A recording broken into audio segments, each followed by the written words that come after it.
Nagdeklara na ng State of National Energy Emergency si Pangulong Bongbong Marcos dahil sa epekto ng gulo sa Middle East.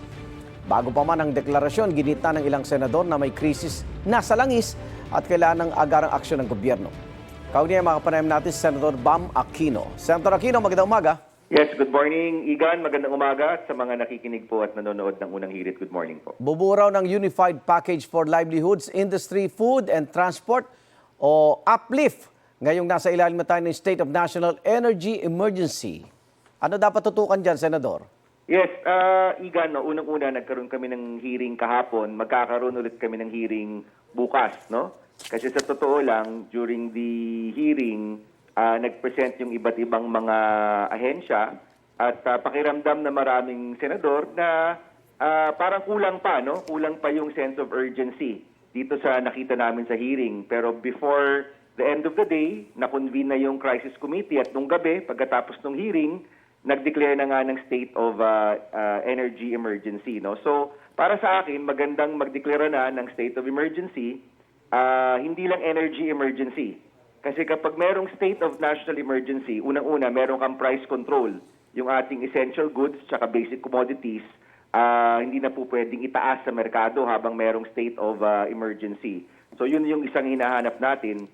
Pero pangalawa, itong state of emergency, energy emergency, papayagan yan yung ating Department of Energy na siguraduhin na may supply tayo ng gasolina at diesel, no, na napakahalaga. Pero kadigit dito, Igan, hinahanap rin namin yung mga programa para sa ating mga kababayan na natatamaan dito sa pagtaas ng diesel at gasolina. Unang-una, yung ating transport workers. Nangako si Secretary Gatchalian kahapon na lahat ng ating transport workers ay makakakuha ng tulong, no? Mula sa ating jeepney drivers, tricycle drivers, TNVS at iba pa, no? Nandiyan rin yung suporta sa magsasaka at mangingisda na napakahalaga kasi alam natin na kapag wala silang suporta, yung taas ng input cost nila magdudulot rin yan ng pagtaas ng presyo ng pagkain.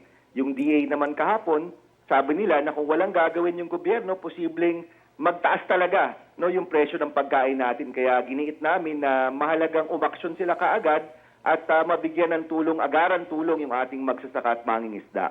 No, para sa akin, Igan, itong tulong sa ating transport workers, ang ating agricultural workers, pati rin yung ating MSME, napakahalaga na itong maliliit na negosyo hindi magsara. Kasi kung magsara yan dahil sa taas ng presyo ng bilihin o taas ng presyo ng diesel at gasolina, posible magdulot yan ng kawalan ng trabaho sa ating mga kababayan.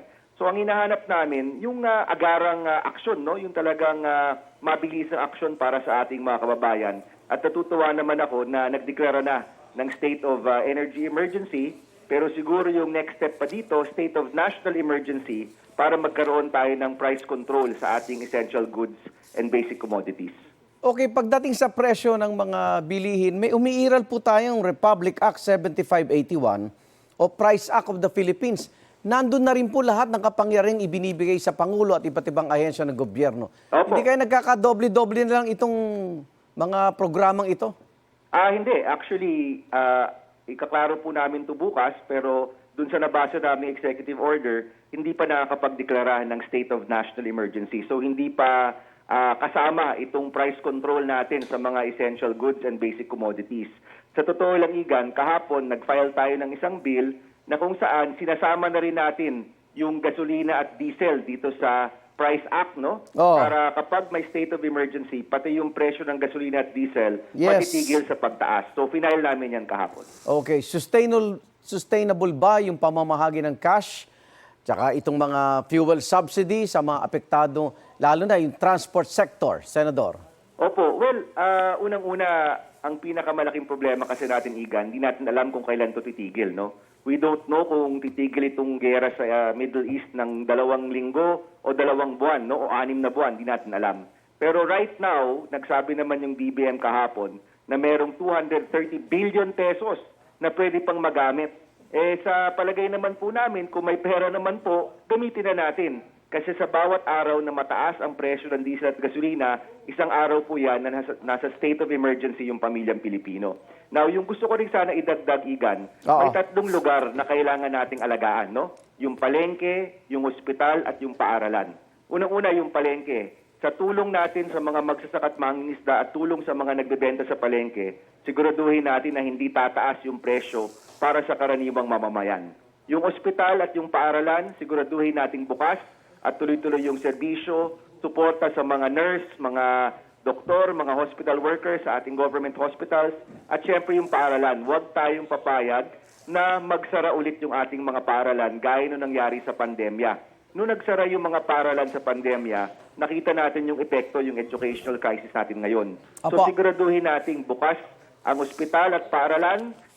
Kung magtagal itong problemang ito, kailangan priority yan. At yung palengke, siguraduhin nating may suporta sa mga magsasaka at mangingisda at nagtitinda para manatiling mababa ang presyo ng bilihin. Bilang chairman ng Senate Committee on Science and Technology, may mga inisyatibo na ba na mag-develop na tayo ng alternatibong pagkukunan ng langis ang ating bansa? Opo, actually, napag-uusapan po yan kahapon rin, no? At Oo. nung nag-present kayong DOE, merong short-term, mid-term at long-term solution. Kasama po yan sa mga long-term solution.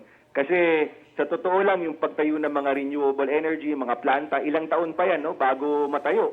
Pero sa short-term, ang mahalaga, meron tayong supply ng langis at ng diesel tsaka ng gasolina. Kasi Opo. yan, kung mawalan tayo ng supply, titigil yung ekonomiya natin, maraming mawawalan ng trabaho. Hindi lang yung transport worker, no? Kahit yung mga pangkaraniwang nagtatrabaho, mahihirapan din sila. Lahat tayo mahihirapan. So, ang pangunahing mungkahi namin sa DOE, siguraduhin may supply ng diesel at gasolina.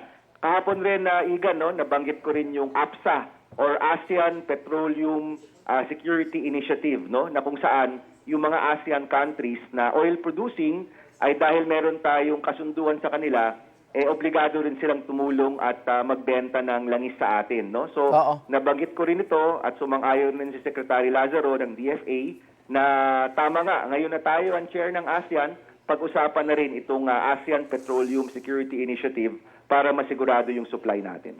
Maraming salamat, Senator Bam Aquino. Ingat po. Thank you po, Igan. Salamat. Igan, mauna ka sa mga balita, mag-subscribe na sa GMA Integrated News sa YouTube para sa iba't ibang ulat sa ating bansa.